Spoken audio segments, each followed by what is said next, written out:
Días. Buenos días, República Dominicana. Buenos días, país.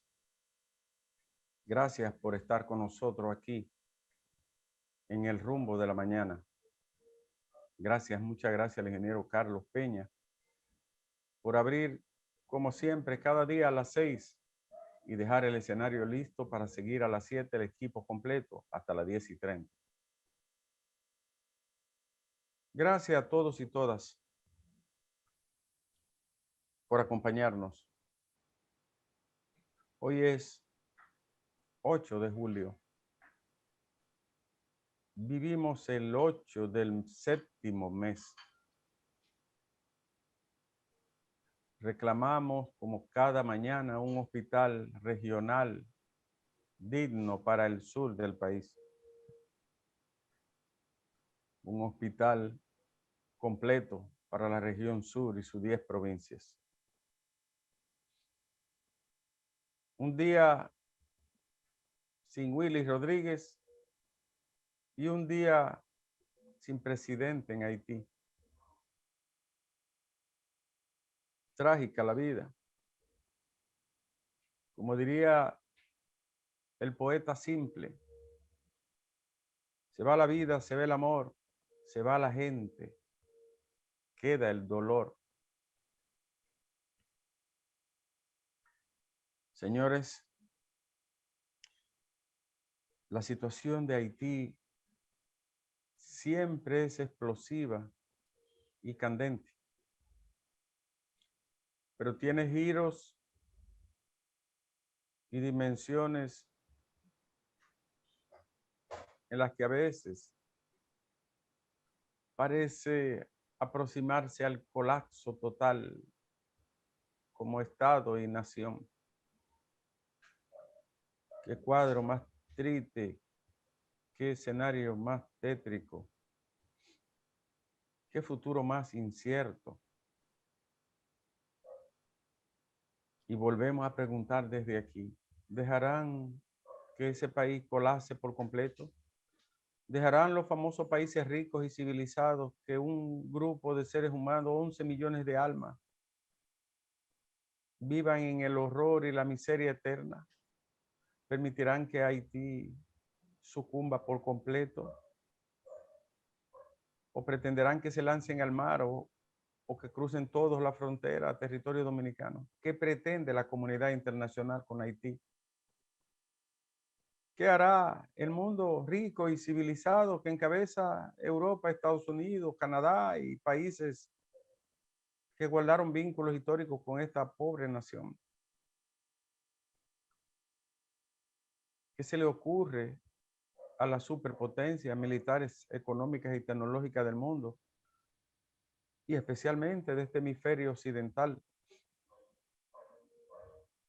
frente a la desesperación, el hambre, la calamidad y la angustia permanente de un país? ¿Qué pretenden? ¿A dónde permitirán que llegue? ¿A dónde lo llevarán? ¿Qué hará Estados Unidos, por ejemplo, que mete la nariz donde quiera? ¿Qué hará para impulsar un plan de recuperación, estabilización y desarrollo mínimo y básico para ese país? ¿Qué hará la Organización de Estados Americanos? ¿Qué hará la OEA? Esa desacreditada y destartalada institución regional que solo sirve para atacar a los países que no le son agradables. ¿Qué hará el mundo súper rico ante una nación tan pobre en las narices del hemisferio occidental de todos? ¿Qué pasará con Haití? Hemos perdido la cámara, Isidro. ¿Qué pasará definitivamente con el pueblo haitiano? Es la pregunta que todos nos hacemos. La que nos preocupa, nos ocupa, y también para los dominicanos nos crea una gran incertidumbre y problemática en el presente y hacia el porvenir. Vamos a hacer una pausa técnica, Isidro, brevísima, y regresamos al rumbo de la mañana para corregir una falla que ha interrumpido la cámara en este momento. ¿Qué hará la humanidad con Haití? Sobre todo la humanidad de este lado del mundo, de Occidente. ¿Qué hará con Haití? ¿Para qué ha servido todo este dolor humano y toda esta acumulación de tragedia tras tragedia que ha lacerado la historia de este pobre país? ¿Qué pretenden? ¿Qué pretenden los países que más pueden? ¿Qué procurarán? ¿Qué querrán? ¿Qué harán con esta media isla y con nosotros, que también pagamos altamente la consecuencia del desastre humanitario que se vive del otro lado de la frontera? Cuánta hipocresía, cuánto abandono, cuánta indiferencia. Eso que Simon Bauman llamaba la indiferencia moral. No importarle nada del otro y sobre el otro. El pueblo, el Estado dominicano está en la obligación. Debió de haberlo hecho hace 30 o 40 años, pero hoy está otra vez en la obligación perentoria de encabezar el Estado dominicano. No importa que ellos se pongan guapos, porque son difíciles, sobre todo la clase política de ese país que no tiene conciencia. Una clase política sin rumbo. Pues el Estado, a contracorriente de quien sea, el Estado dominicano, su diplomacia, su aparato, su servicio exterior, tiene que empezar una campaña, programa, propuesta, proyecto, agenda internacional de sensibilizar y obligar a que los ojos de Occidente y las manos de Occidente se vuelquen a resolver el problema de Haití. Señores, ¿ustedes se imaginan qué pudiera ocurrir si la inestabilidad y el caos vuelve a apoderarse de esa nación con tantos problemas? Toda esa gente despavorida, herida, sin agua y sin comida, ¿qué haría todas esas personas? Ustedes se han puesto a pensar esto. Esto es un tema serio. Esto es un problema mayor. Esta es una condición sumamente delicada y humanamente inadmisible para un mundo civilizado. Hace falta que se inicie un proceso que comience ahora y no termine hasta que con los años se vaya recuperando la estabilidad, la gobernanza y los pilares mínimos de un desarrollo anhelado y frustrado década tras décadas. Pero el Estado dominicano tiene que ser el propulsor de eso, porque es su vecino, porque es su hermano de este lado de la frontera, y porque es el pueblo y el país más perjudicado por la inestabilidad, el desorden y el caos político que se ha apoderado de ese pequeño y pobre país caribeño. No sé qué esperan o qué han esperado tras los años. Todos los gobiernos le han dado de lado a esto. Es un problema mayúsculo de dimensiones insondables. Pero ellos son sabios, ¿no? Los gobernantes saben lo que hacen, son muy inteligentes y no escuchan. Si yo fuera gobierno dominicano, creara una comisión internacional de intelectuales, juristas, diplomáticos, humanistas, presidentes y expresidentes del mundo latinoamericano, que tenga una sola agenda, una sola propuesta. El caso humano Haití. Óigame, es a punto de una implosión de consecuencias no medibles, ni siquiera para los grandes analistas. Saben que da mucha tristeza ver todas esas personas aterradas y atemorizadas, como salen despavoridas de sus pequeños tugurios y hogares de pobreza ante este caos que gobierna Haití. Toda esta banda de criminales, asesinos, secuestradores, narcotraficantes, imponiendo su ley y su código en una nación donde la gente lo que quiere es sobrevivir con lo mínimo que aparezca. Esto es un tema sumamente serio y doloroso ante los ojos del mundo. El Estado Dominicano, el gobierno ha hecho lo correcto, sellar la frontera y debe sellarla por todos los lados, marina y terrestre.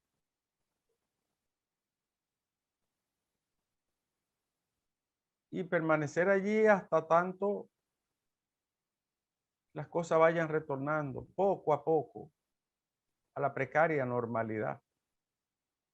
El plan denominado Gavión tiene que consistir en un plan a largo plazo, no una contingencia momentánea. El país no puede resistir, no tiene capacidad material, humana, política ni económica para afrontar un problema de dimensiones tan gigantescas y tan profundas. En el año 1915, en el mes de julio, agosto, Estados Unidos invadió Haití, después precisamente de que acribillaran al entonces presidente Guilean Sam, que había depuesto a el anterior mandatario, Joseph, y esto generó un desastre político y social que culminó con una invasión humillante, sumamente humillante y de alguna manera cruel. 19 años después no resolvió ningún problema, ni dejó nada solidificado más que la humillación, la violación a la soberanía y muchísimas violaciones de todo tipo a la dignidad humana. No se trata de una invasión ni de tomar militarmente Haití. Es de una solución que el conjunto de los países de toda la órbita latinoamericana y del mundo civilizado y rico intervengan a resolver los problemas de la nación. Una fuerza de paz, otra vez cacos azules, yo no sé, yo no tengo idea. Pero lo cierto es que el pobre pueblo, hablo del pueblo haitiano, de 11 millones de seres humanos, no puede ser dejado al desamparo, al abandono y al sortilegio de la criminalidad y del caos que impera en ese territorio de aquí, de la isla caribeña que compartimos eternamente. Eso tiene que ser resuelto y el pueblo dominicano debe de comprender la realidad de este problema. Pero el gobierno y el Estado están en la obligación de emprender, repito, finalmente, la propuesta de una agenda, de un proyecto, de una propuesta o de un programa, como quiera llamarle, de un grupo que de una vez y por todas inicie la consecución de soluciones reales para el pueblo haitiano, De lo contrario, señores, preparémonos. Si no hay respuesta en ese orden, ayudar su salud, sus instituciones, la creación de una policía profesional, sus carreteras, su inversión, su infraestructura, agua potable, comida, empleo. Si no hay una solución en ese orden de virtud, preparémonos entonces, porque lo que viene es impensable. Y por eso somos nosotros los más llamados a empujar y a proponer un plan que dé respuesta inmediata y a largo plazo. Ojalá así sea y haya oído para escuchar y ojos para ver, como dice la Biblia. Y hablando de ojos, señores, el presidente de la República habló anoche de un plan que ya tenía contemplado y que lo ha ido acelerando en la medida de la gran presión social, sobre todo de los grupos que están ligados a los negocios nocturnos y de diversión, los bares, restaurantes y otro tipo de negocios que están en el suelo, quebrados por los toques de queda y por las medidas restrictivas de la vida nocturna y de la movilidad después de la tarde.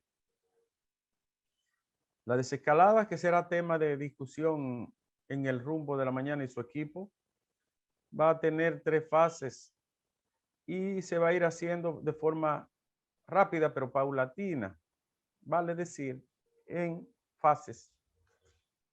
Precisamente ayer Nueva York agotó su última fase de apertura y celebró con un desfile la apertura total de la gran ciudad.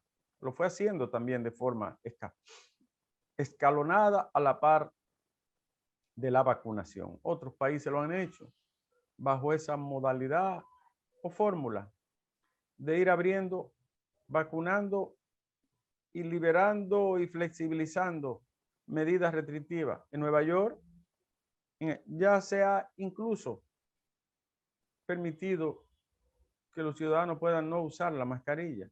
Y esto está muy vinculado a la vacunación que ya alcanzaba más de la mitad, sobre todo de los grupos meta o el público considerado vulnerable y en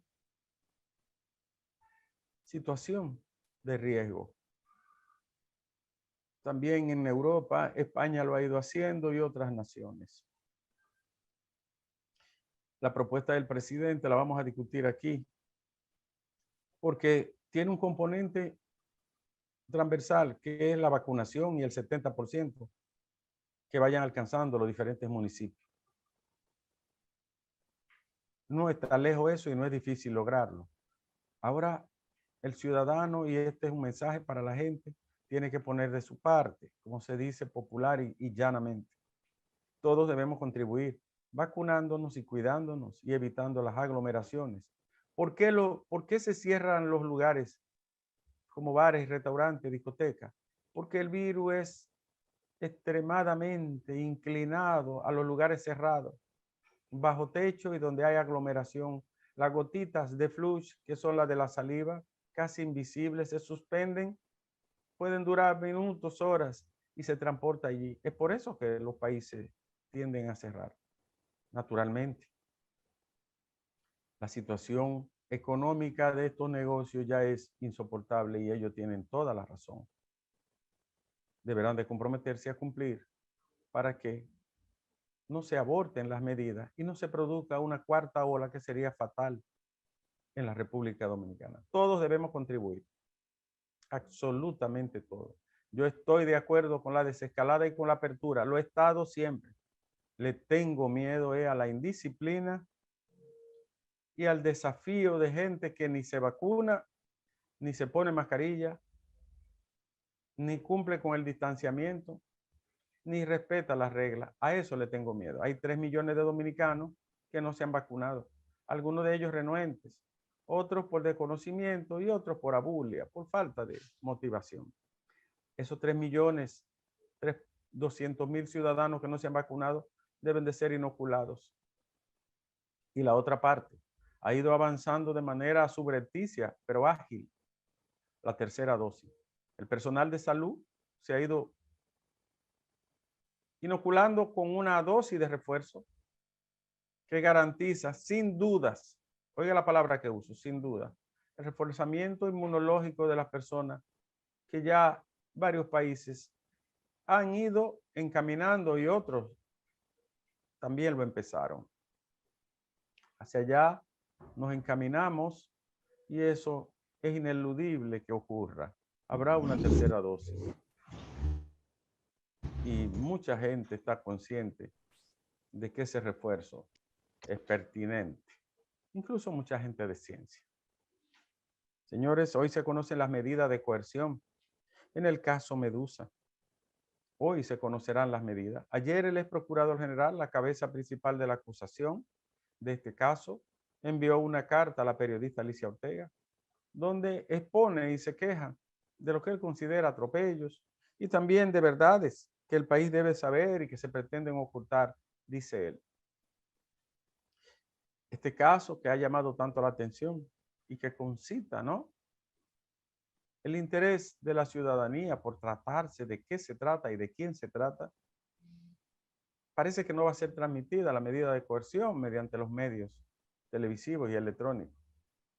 Pero se conocerán los detalles, pormenores y también las incidencias de este caso en una medida de coerción donde el Ministerio Público ha elaborado ya más del 80% del caso de investigación.